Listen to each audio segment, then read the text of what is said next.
Le second livre des rois, chapitre 20. En ce temps-là, Ézéchias fut malade à la mort.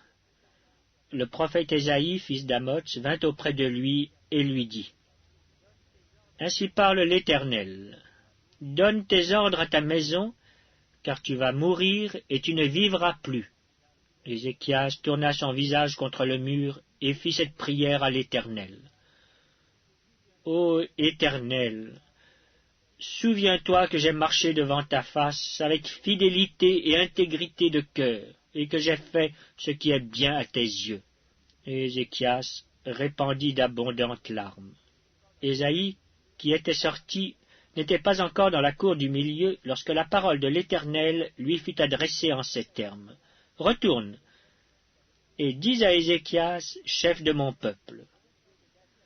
Ainsi parle l'Éternel, le Dieu de David ton père. J'ai entendu ta prière, j'ai vu tes larmes. Voici, je te guérirai. Le troisième jour, tu monteras à la maison de l'Éternel. J'ajouterai à tes jours 15 années. Je te délivrerai, toi et cette ville, de la main du roi d'Assyrie.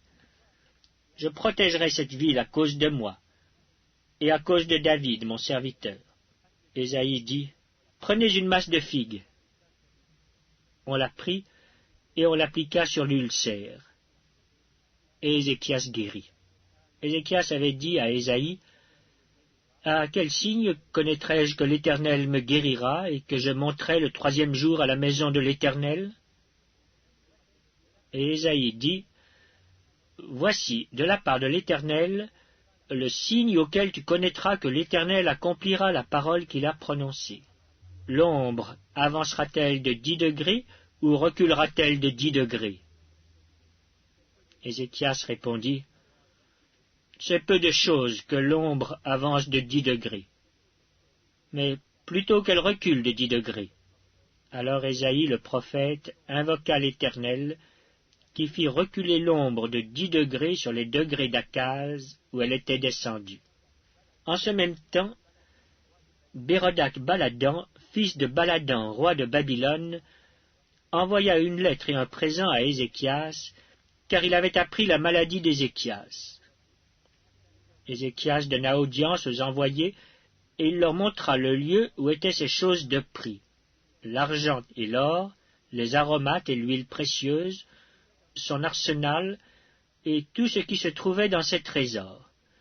Il n'y eut rien qu'Ézéchias ne leur fit voir dans sa maison et dans tous ses domaines. Ésaïe le prophète vint ensuite auprès du roi Ézéchias et lui dit, qu'ont dit ces gens-là, et d'où sont-ils venus vers toi? Ézéchias répondit, ils sont venus d'un pays éloigné, de Babylone. Ésaïe dit encore, qu'ont-ils vu dans ta maison? Ézéchias répondit, ils ont vu tout ce qui est dans ma maison. Il n'y a rien dans mes trésors que je ne leur ai fait voir. Alors Ésaïe dit à Ézéchias, écoute la parole de l'Éternel.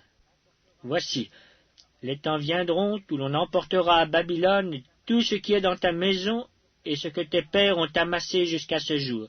Il n'en restera rien, dit l'Éternel. Et l'on prendra de tes fils, qui seront sortis de toi, que tu auras engendrés, pour en faire des eunuques dans le palais du roi de Babylone. Ézéchias répondit à Ésaïe, la parole de l'Éternel que tu as prononcée est bonne. Et il ajouta, n'y aura-t-il pas paix et sécurité pendant ma vie? Le reste des actions d'Ézéchias, tous ses exploits et comment il fit l'étang et l'aqueduc et amena les eaux dans la ville, cela n'est-il pas écrit dans le livre des chroniques des rois de Juda? Ézéchias se coucha avec ses pères, et Manassé, son fils, régna à sa place.